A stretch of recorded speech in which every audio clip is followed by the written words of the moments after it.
Shalom Bapak Ibu dan Saudaraku yang dikasihi Tuhan. Mari kita bersama menikmati teh hangat. Teduhkan hati, hadirkan semangat. Pada saat ini kita akan membaca firman Tuhan yang diambil di dalam Injil Yohanes, pasal yang ke-14, ayat yang ke-26 sampai ayat yang ke-28.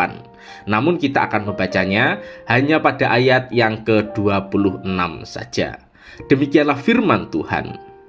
Tetapi penghibur, yaitu Roh Kudus, yang akan diutus oleh Bapa dalam namaku, dialah yang akan mengajarkan segala sesuatu kepadamu dan akan mengingatkan kamu akan semua yang telah kukatakan kepadamu. Bapak, Ibu, dan Saudaraku yang dikasihi Tuhan, kebenaran adalah suatu yang penting bagi manusia. Kebenaran tidak lekang oleh waktu, tidak bisa diubah, tidak ada kompromi, dan tidak bisa dimanipulasi. Bagaimanapun cara seseorang berusaha untuk menutupinya, kebenaran tetaplah kebenaran. Contoh, peraturan seseorang ketika berkendara sepeda motor harus memakai helm. Walaupun zaman dahulu banyak orang yang mengabaikan kebenaran ini, namun dalam berjalannya waktu, orang-orang memakai helm ketika berkendara. Karena kebenaran memakai helm menolong untuk mengurangi resiko di dalam kecelakaan. Kebenaran akan memberi dan memaksa seseorang bagi orang-orang yang memahaminya. Ketika kita membaca di dalam Injil Yohanes, pasal yang ke-14, ayat yang ke-26 sampai ayat yang ke-28, menjelaskan kebenaran akan diterima oleh para murid di dalam kehidupan mereka. Kebenaran ini akan memberi kekuatan, kepastian, janji, dan keberanian untuk dapat menyatakan kebenaran itu sendiri. Mereka tidak akan takut dan goyah karena kebenaran itu diteguhkan oleh Roh Kudus yang menolong dan memampukan mereka di dalam mengikut Tuhan. Kebenaran seperti apakah yang Tuhan berikan kepada kita? Pertama, kebenaran bersifat tetap. Bapa dan Anak akan mengutus Roh Kudus tinggal di dalam diri para murid.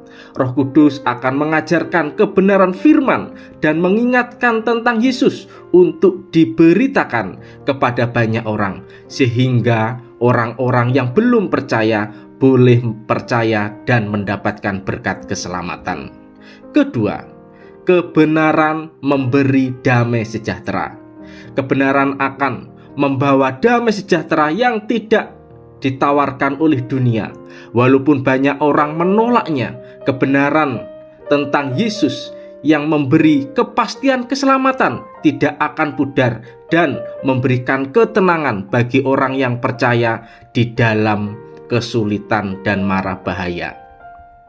Ketiga, kebenaran memberikan sukacita pengharapan. Kebenaran ini akan memberi sukacita dan pengharapan karena Yesus telah menunjukkan kasih-Nya melalui penderitaan, kematian, dan kebangkitan. Kemudian Ia naik ke surga dan menyediakan tempat bagi orang percaya dan kelak akan menempatkannya di dalam kerajaan surga. Jika Roh Kudus atau Roh kebenaran ada di dalam diri kita, Ia akan terus memberikan pencerahan untuk memahami kebenaran firman dan terus mengingatkan kita tentang Tuhan Yesus, serta memberikan keberanian kita untuk memberitakan kasih-Nya. Kebenaran akan memberikan damai sejahtera karena kebenaran tidak lekang oleh zaman walaupun di tempat-tempat yang sulit dan berbahaya. Kebenaran akan memberikan pengharapan bagi kita untuk bersandar kepada Tuhan, karena apa yang telah dijanjikannya pasti akan digenapi dan ditepati. Maka daripada itu, marilah kita memegang kebenaran yang berasal daripada Allah dan yang diteguhkan oleh Roh Kudus. Maka hati kita akan mengalami ketenangan dan damai sejahtera. Mari kita berdoa. Tuhan, kami bersyukur di mana Roh Kudus atau Roh kebenaran tinggal dalam diri kami. Dia selalu mengingatkan akan firman dan kebenaran-Mu, sehingga ada damai sejahtera, bimbingan, kasih, penyertaan, dan sukacita akan terus tinggal bersama dengan kami.